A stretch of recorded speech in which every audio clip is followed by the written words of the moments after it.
അന്ന് അവിടെ ഉണ്ടായിരുന്നത് ചില അമാലിക്കത്ത് വർഗത്തിൽപ്പെട്ട ചില ബഹുദൈവാരാധകരായ ധിക്കാരികളായിരുന്നു.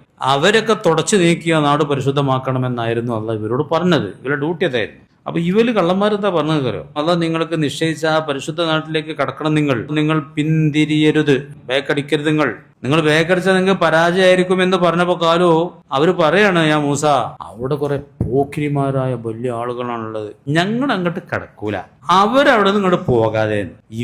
ഇവർക്ക് അള്ളാഹുവിന്റെ നിശ്ചയിച്ച ഓരോ യുദ്ധം ചെയ്ത് തോൽപ്പിച്ച നാടിനെ വിമോചിപ്പിക്കാനാണ്. ഇനി ഇവര് പറയാണ് ഓരോട് നിങ്ങൾ പോയാലേ ഞങ്ങളോട് കടക്കുള്ളൂ. പിന്നെ ഓല് കിടക്കണം. തന്നികേടാണത്. ഇവരത് പറയാൻ പാടുണ്ടോ? ആ ചെങ്കടലിൽ നിന്ന് അങ്ങനെയൊക്കെ രക്ഷിച്ച അള്ളാഹിനെ ഓല് കണ്ടതല്ലേ. ഇപ്പൊ രണ്ടാള് പറഞ്ഞു, ഓല് കൊടുത്തപ്പെട്ട രണ്ടാള് അള്ളാഹിനെ പേടിയുള്ള ആളുകളിൽപ്പെട്ട രണ്ടാള്. ഓർക്ക് അള്ളാഹുവിന്റെ നല്ല തിരിച്ചറിവ് കൊടുത്തിരുന്നു. ഓലിട്ടാളും പറഞ്ഞു, ആ പോക്കിരിമാരായ ആളുകൾക്ക് മേൽ നിങ്ങൾ അങ്ങോട്ട് കയറി ചെല്ലണം, നാട്ടിലേക്ക് കവാടം കടക്കണം. നിങ്ങൾ കടന്നാൽ ഫഇന്നക്കും ഗാലിബൂൻ, നിങ്ങൾ വിജയിക്കും. കടക്കണം, നിങ്ങൾ കടന്ന അള്ള വിജയിപ്പിക്കുങ്ങളെ. അള്ളാന്റെ മേൽ നിങ്ങൾ തവക്കുൽ ചെയ്തോളി, ഇങ്ങൊന്നും മോമിനി, നിങ്ങൾ മോമിനിങ്ങളാണെങ്കിൽ എന്ന് ആര് പറഞ്ഞു? ആ കൂട്ടത്തിൽ തന്നെ പെട്ട രണ്ടാള് അന്തള്ളവര് പറഞ്ഞു. ഒരു പറഞ്ഞു ശ്രദ്ധിച്ചോളെ തരാമാക്ക.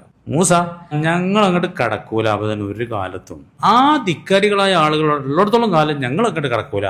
താങ്കളും താങ്കളെ റബ്ബ് കൊണ്ട് പോയിക്കോ. എന്നിട്ട് ഫക്കാത്തല്ല, നിങ്ങൾ രണ്ടാളൊന്നാണ് യുദ്ധം ചെയ്യും, ഞങ്ങൾ ഇവിടെ ഇരിക്കുന്നേ ചെയ്യുള്ളൂ. ഇതാണ് ബദറില് സ്വഹാബത്ത് റസൂലുള്ളാഹിനോട് പറഞ്ഞത്. ബനൂ ഇസ്രായേലികൾ മൂസാ നബിയോട് പറഞ്ഞവർക്ക് നിങ്ങൾ ഒരിക്കലും പറയില്ല, നബി നിങ്ങൾ ബർക്കുല്ലിമാത്തിലേക്ക് പോയാൽ ഞങ്ങൾ കൂടെ ഉണ്ടാവും. ഈ കടലൊക്കെ നിങ്ങൾ ഇറങ്ങിയാൽ കൂടെ ഞങ്ങൾ ഇറങ്ങും, ഞങ്ങൾ ഒപ്പം തന്നെ ഉണ്ടാവും. ബനൂ ഇസ്രായേലുകൾ മൂസാ നബിയോട് നന്ദികേട് കാണിച്ചമാർക്ക് ആ ജാതി ഭർത്താനൊന്നും ഞങ്ങൾ പറയില്ല എന്ന് ബദറിൽ പറഞ്ഞത് ഒരു വലിയ സംഭവമാണല്ലോ. അത് ഇതാണ്. അപ്പൊ കാല നബി എന്താ പറഞ്ഞ നിങ്ങൾക്ക് അറിയോ? എന്റെ കാര്യം, എന്റെ കാക്കാന്റെ കാര്യം മാത്രമേ എന്റെ നിയന്ത്രണത്തിലുള്ളൂ. കാക്കാരാണ് ഹാറൂൻ നബി. ഹാറൂൻ നബിനെ ഒരു സഹായിയായി, ഒരു സഹപ്രവാചകനായി അല്ലാഹു തആല മൂസാ നബിക്ക് ഒരു സഹായത്തിന് കൊടുത്ത ആളാണ്.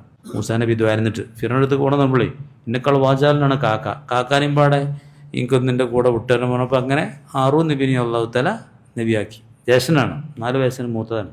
എൻ്റെ കാര്യം കാക്കാൻ്റെ കാര്യം എൻ്റെ നിയന്ത്രണത്തിലുള്ളൂ. ഈ ചങ്ങായിമാരെ കാര്യമൊന്നും എനിക്ക് ഒന്നും അറിയില്ല പഠിച്ചോനെ.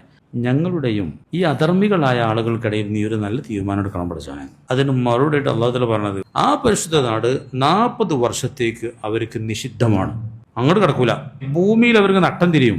സീനായി മരുഭൂമിയിൽ ഓലിങ്ങനെ നട്ടം തിരിയും. ജലാലയിലൊക്കെ പറഞ്ഞത് ഇങ്ങനെയാണ്, ഒരു രാവിലെ പോക്ക് തുടങ്ങിയെങ്കിൽ അങ്ങനെ അലഞ്ഞ് തിരിഞ്ഞ് വൈകുന്നേരം വരുമ്പോൾ തുടങ്ങിയെടുത്തന്നെ എത്തിയിട്ടുണ്ടാവും. അള്ള കൊടുത്തൊരു അടിയാണത്.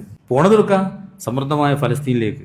അതിൻ്റെ പുറത്തുള്ള മരുഭൂമി കിടന്ന് കറങ്ങിയെന്ന് മാത്രമല്ല, ആ കറക്കത്തിനിടയിൽ ആദ്യം ഹാറൂൻ നബി വഫാത്തായി, പിന്നെ മൂസാ നബി വഫാത്തായി. കടന്നിട്ടില്ല, അങ്ങോട്ട് കടന്നില്ല. പിന്നെ മൂസാ നബിന്റെ വഫാത്തിന് ശേഷം യൂസഫ് നബി അലൈഹി ഇസ്ലാമിന്റെ നേതൃത്വത്തിലാണ് അങ്ങോട്ട് കയറലൊക്കെ ഉണ്ടായത്. ആ വലിയ തിരിച്ചടികൾ കിട്ടിയിട്ടുണ്ട്.